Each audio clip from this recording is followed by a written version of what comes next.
ما حد ما بالاتر از لیگ 2 هست، استحقاق بیشتری رو داریم و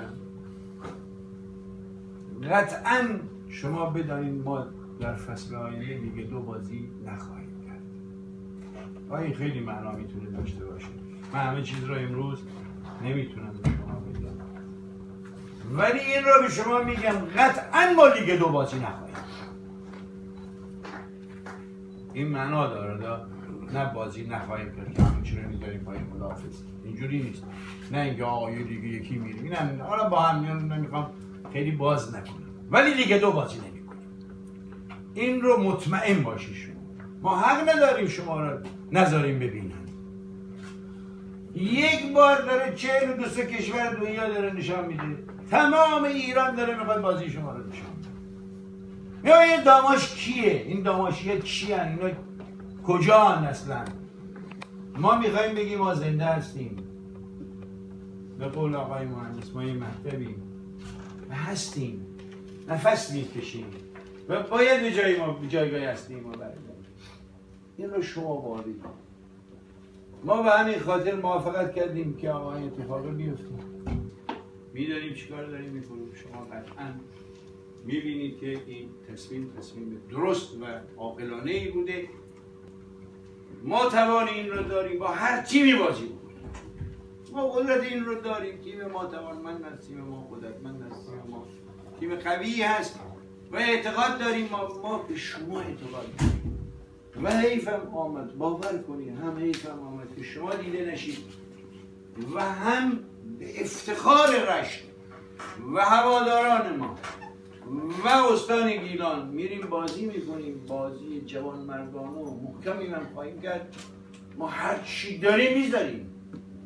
ما از این بازی میخوایم که شما سربلند بکنید، بازی خوب بکنید، سربلند بیرون بیایید. برای ما برد باخت یه طرف، ولی سربلند بیرون بیایید، فوتبال بازی بکنید، از نام پرسپولیس نترسید.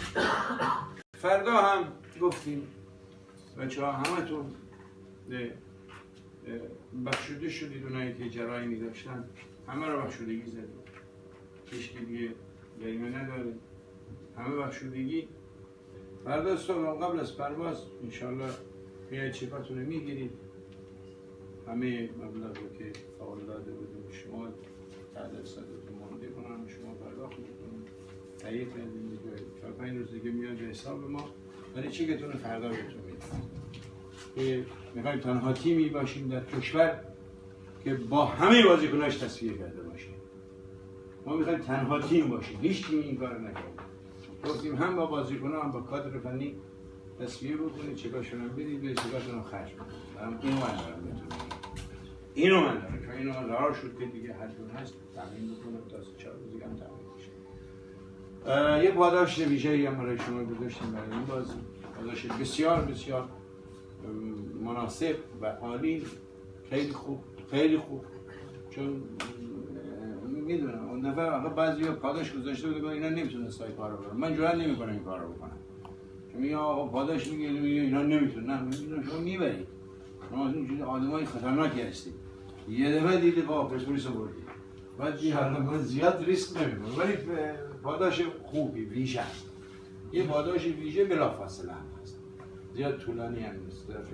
بازی جام حذفی رو به عنوان بازی تدارکاتی میتونیم یکی بیاریم دیگه، مثلا دومون اینقدر قوی باشه میگم بیاریم دیگه یک. بردامون اوایل به شانس اقبال نسبت میدونیم، ولی با پیشرفتی که کردیم و نمایشی که دادیم با بازی‌های خوبی که کردیم همه آدما متفق قول به اینه که شما لیاقتتون به اینه که به اینجا رسیدید و این لیاقت کم ارزشی نیست. درسته ما یه دفعه دیگه هم اومدیم به عنوان فینالیست جام حذفی، حالا با همین تیم‌هایی که به هر حال داماش هم ادامه دهنده ایران، ولی برای اولین بار در تاریخ یه لیگ از رده سوم میخواد با قهرمان لیگ برتر ایران مسابقه فینال رو برگزار کنه. این در تاریخ بی‌نظیره. من از این نظر که شما یه سری لیاقت‌هایی دارید، یه سری ارزش‌هایی دارید خیلی ندیدند و این بازی مستقیما در تمام ایران بیش از 40 کشور دنیا پخش میشه. میخوام لیاقتاتون رو ببینم و این حق شماست که خودتون رو نشون بدید و ثابت بکنید که جایگاهتون در لیگ 2 نیست. کما اینکه بودنتون در فینال جام حذفی این حرف عیان نشان میده که شما جایگاهتون خیلی بالاتر از وضعیتی که قرار گرفت. حالا به هر دلیلی در اینجا قرار گرفتید. من آرزو میکنم براتون که در این بازی هم موفق باشید. دلم میخواد اونچنان بازی بکنید که به راحتی از زمین بیرون نرید. دلم میخواد اون بازی بکنید که عاشقشین. دلم میخواد اون بازی بکنید که خودتون واقعا لیاقتشو دارید. یعنی اون بازی که مردم بفهمن تیم داماش تیمه، یه مکتبه، 4 تا بازیکن با هم جمع شدن نیست، یک تیمه به معنای واقعی تیم.